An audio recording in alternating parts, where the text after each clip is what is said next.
Bonjour, ici Richard Martens, des blogs dessincerveaudroit.fr et apprenonsdessin-et-peinture.fr. Aujourd'hui, dessiner une tête d'imagination, démonstration rapide par Richard Martens.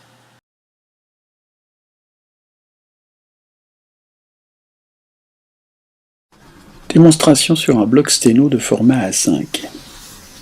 Pour dessiner une tête d'imagination, traçons un cercle, comme une sphère, puis l'équateur qui sera la ligne des sourcils. Traçons un méridien perpendiculaire à l'équateur, ce qui génère une croix. De là, traçons une ligne verticale, l'axe du visage. Autant de la matière sur les côtés pour les tempes. La hauteur de la face est presque égale à un quart de l'équateur, ce qui nous permet de tracer le profil jusqu'au menton. Les yeux sont un peu en dessous des sourcils, donc de l'équateur. Le bas du nez est au milieu de la face, entre les sourcils et le menton. La bouche, quant à elle, est au tiers supérieur de la partie comprise entre le bas du nez et le bas du menton. Et le bas de la lèvre inférieure et le creux du menton se confondent dans le tiers inférieur de cette partie basse. Enfin, les oreilles se situent entre les lignes des sourcils, l'équateur et la ligne du bas du nez. Il est utile de tracer une ligne légère allant des tempes au menton, en passant par les joues incluses pour créer le côté de la face. Donc si la lumière vient d'en haut à gauche, il suffit d'ombrer ce côté. Un peu d'ombre dans le creux des yeux, sur le cou et le côté du nez. L'essentiel de ce schéma de visage est terminé. Il est maintenant possible de rentrer dans les détails comme les yeux et le nez, de creuser un peu le milieu de la ligne de la bouche, puis de dessiner la lèvre supérieure, creusée aussi au milieu. Pour la lèvre inférieure, creusée aussi au milieu, mais vers le haut. Je trouve que le nez que j'ai dessiné est trop gros.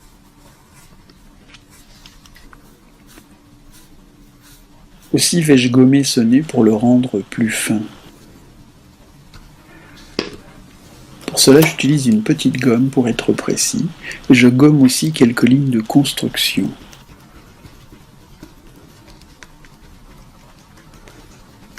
Au début, ces constructions sont essentielles pour créer une tête d'imagination. Ces constructions, devenues inutiles, je les ôte ensuite pour rendre le dessin plus lisible.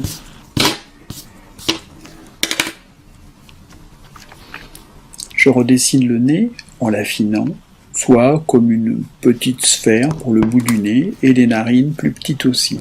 Je gomme donc la ligne inférieure du trop gros nez. Pour le profil d'une vue de 3/4, il y a un creux à la hauteur des yeux, une bosse pour la joue, puis en continuant vers le bas,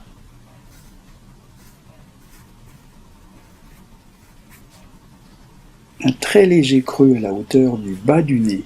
Ensuite, à nouveau, une légère bosse à la hauteur des dents, et le creux du menton bien sûr.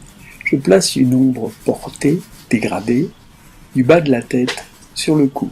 Je renforce un peu les ombres, puis les sourcils. Tout à coup, je me décide à faire des cheveux longs.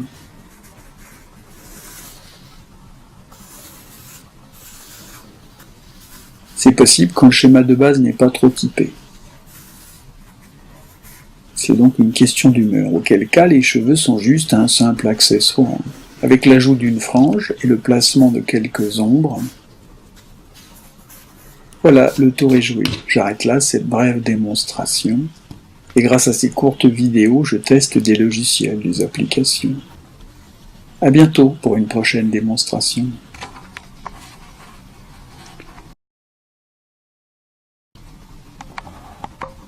C'était Richard Martens, des blogs dessincerveaudroit.fr et apprenonsdessin-et-peinture.fr. Et voilà, c'est fini pour cette fois.